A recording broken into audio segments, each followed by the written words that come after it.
Welcome, ladies and gentlemen, to another episode of In the Know Crypto. I'm your host, Clarence Thomas. Today is February 26th, 2022, and today let's talk about the fact that U.S. and European governments, lawmakers, regulators, etc., delay on taking action with regards to crypto regulation and the impact that's having overall. And the details as it pertains to this proposed regulation, right? So first, before we jump in, taking a look at the markets, overall kind of sideways, Bitcoin and Ethereum. Bitcoin actually did touch 40,000 and got rejected off of that last night, Puerto Rico time here. I was watching the charts. I saw it come, I saw it hit 40,000 and get rejected off of that. But for the last couple of days, it's been trading sideways. Of course, sideways and up and down is a very, very loose term in crypto, much more volatile than traditional markets. However, overall, just very much sideways. Really, the only coin for the week, the only project that's doing exceptionally well is Terra Luna. Congratulations to anyone holding Terra Luna. I have quite a few friends that hold it. I unfortunately don't have any, but congratulations if you do hold some. The Fear and Greed Index looking a little better. We're up to only fear now. It's 26 versus 23. It was 23 a couple of days ago for obvious reasons. We were in extreme fear territory. Now we're getting back a little bit of confidence in the market. But listen, anything I say here is my opinion, not financial advice. I'm not a financial advisor, but anything, especially sub 40,000, I believe it is a steal for Bitcoin. Anything sub 3,000, I think is an absolute steal for Ethereum for the long term. Again, that's just my opinion. I don't see a case where these prices did not go substantially higher in the coming months and years and throughout this decade. And so I don't know what's going to happen in the short term. None of us have a crystal ball. The ones that think that we do, we're always right sometimes. For the long term, these are very, very, very good prices. And so if you have a little cash on the sideline, now wouldn't be a bad time to continue to dollar cost average in and position yourself very well.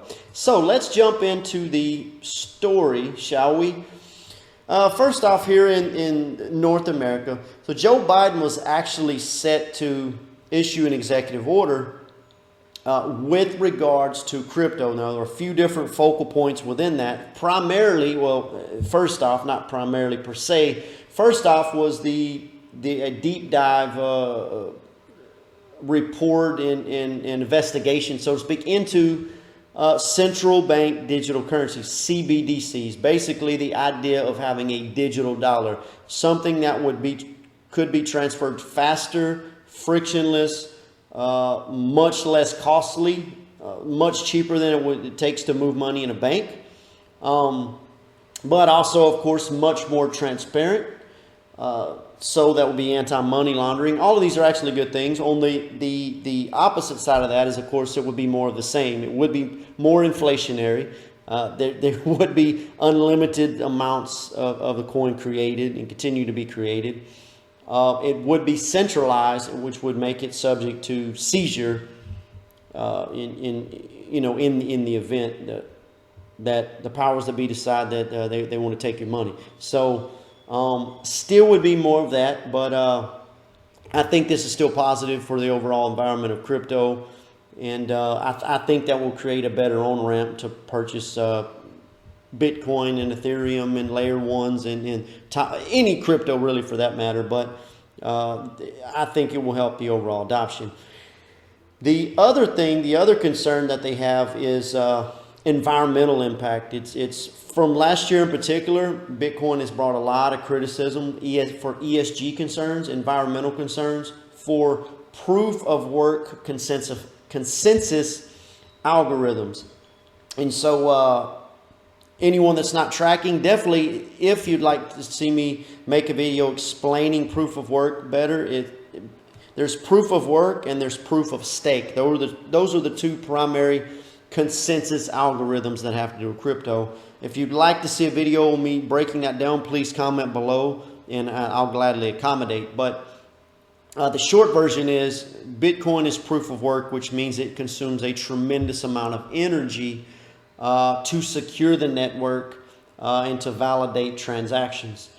So that's very, very important. Now, 99.9% of the energy in the world consumed isn't Bitcoin. I would argue that banks consume way more energy with all the buildings that they have. You go to any city and you see a 30-story building that says JP Morgan on the side or Chase or something like that. Banks consume a tremendous amount of energy. But the concern has been dirty energy. There historically have been a lot of miners that use coal and just overall dirty energy. That's been something that has been addressed heavily. In fact, that has gotten much better. Last July, China kicked out all Bitcoin miners. Many of them came to North America, particularly Texas. They also went to Kazakhstan as well. But within Texas, it's a lot of wind power, etc. So actually North America last year had about only 15% of the miners, represented only about 15% of the miners in the hash power in the world. That's increased to over 35%. And so a lot of those have gone green energy. As you'll hear me discuss further with details, there's been reports released that 58.5% of all Bitcoin miners operating in North America use green renewable energy. And so that's an incredible step in the right direction. And so I think as long as that box is checked with environmental concerns, I don't think there will be any issues. In fact, that transparency, I think, will help the space as well. So, of course, now the other thing that Biden has concerns with, and I'm assuming because he stated national security as a concern, is terrorism potentially, as well as sanctions against Russia. And so now, moving over to the European side, the European Central Bank, ECB, they want quick action following the Russian sanctions. Now, they were to meet in a very near future, I believe the 28th, don't quote me, but I'm almost certain it was February 28th. They were to vote with regards to crypto regulation. That got officially postponed indefinitely, but one big part of that had to do with the actual sanctions itself with regards to Russia, because yes, Russia can and perhaps will circumnavigate the sanctions against them by using crypto, right? And so, hey, that depending on who you are, you could say that's a negative, etc., right? But crypto, specifically Bitcoin, is apolitical. It doesn't care if you're Russian or Ukrainian or Brazilian or Colombian or Nigerian or American. It's a protocol that is governed by immutable law, that is censorship resistant, that is tamper proof, if you will, immutable, and that's how it functions. And so there is the strong possibility Russia could circumnavigate sanctions.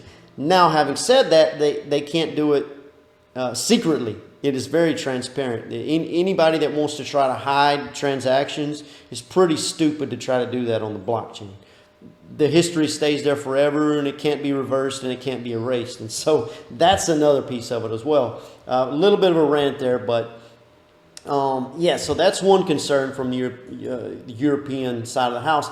The other one is with regards, again, to proof of work, as you heard me mention with U.S. regulators. Now there are, and I believe this is a small piece of the European regulator, but it says European Parliaments from green and socialist parties, along with a number of regulators and lawmakers from around Europe, Sweden, Germany, Spain, etc., are pushing for a ban on proof of work mining over energy concerns. Now, again, this goes back to what I stated with regards to, and here's the article covering that, 58.5% at least at least 58.5% of all Bitcoin mining done in North America, which represents over 35% of all mining globally, is done so with renewable energy. And so I don't think it should not be a case of throwing the baby out with the bathwater, as they say. I don't think it will be. I think we can find a happy medium where mining is heavily regulated, in which renewable energy must be utilized to mine and support the Bitcoin network, right? And so I think that's the consensus we'll come to. Now, if something, God forbid, Europe does decide that, well, we saw what happened with China, right? China said, hey, you got to go, you leave. Okay. Miners packed up and went to Kazakhstan and Texas. And so that's precisely what would happen. They would just move out and go elsewhere, and Europe would fall behind in the adoption of blockchain and crypto, which in my mind is even bigger than the internet itself. And so I don't think any region of the world wants to truly get left behind unless they just truly are ignorant or that arrogant or both to want to just outright try to ban crypto and crypto mining. And so I think Europe will, and I believe that has a lot to do with there were pushes to ban Bitcoin mining, and that drew a lot of criticism in itself. And so that's one of the reasons I'm sure they've delayed the vote, as well as, of course, the unfortunate invasion into Ukraine, right? And so anyway, just a couple of things as well, and I want to give a couple caveats with regards to clean energy as well, and we'll wrap up for today. But with clean energy, because I was watching an interview the other day with Kevin O'Leary, Mr. Wonderful. He was on Stansberry Research, and he was referring to, and I've heard Michael Saylor refer to, that there's at least $1 trillion on the sideline in institutional money in just America, just North America alone, wanting to get into investing in crypto, right? The reason they haven't done so is because of the lack of regulatory clarity. And so as soon as we get clarity and they know, hey, these are the clear boundaries, here's out offsides, here's out of bounds, here's where we can color in the line, so to speak, then that will bring in an absolute wall of institutional investors, at least to the tune of $1 trillion, which will bring us into the trillions, multi-trillion-dollar market caps. That will, I'm certain, bring Bitcoin into the six-figure range. Ethereum, maybe the $10,000 range. And I'm not really one to try to make forecast on prices, but we do need regulation to be able to move forward and to have the institutional investor come in. And so I think all these things do very, very, very well. I think that this 58.5% of renewable energy in North America, and that will continue to grow, and will do the same, I think, in Europe. And I believe that it will work itself out. But I definitely look forward to the regulatory guidance. That's a step in the right direction. To get that framework. So how about you? What do you think? I would love to hear your comments below. Do you think that regulation is a good thing? Do you think there should be no regulation? And what's your opinion? Anyway, I would love to hear your feedback. As always, I forget to say, don't forget to give me a like if you like today's content, and subscribe, please. If you don't like it, comment below as well. Either way, I'd love to hear your feedback. But ladies and gentlemen, thank you. Have a great rest of your Saturday. Stay in the know and stay crypto. God bless. Thank you.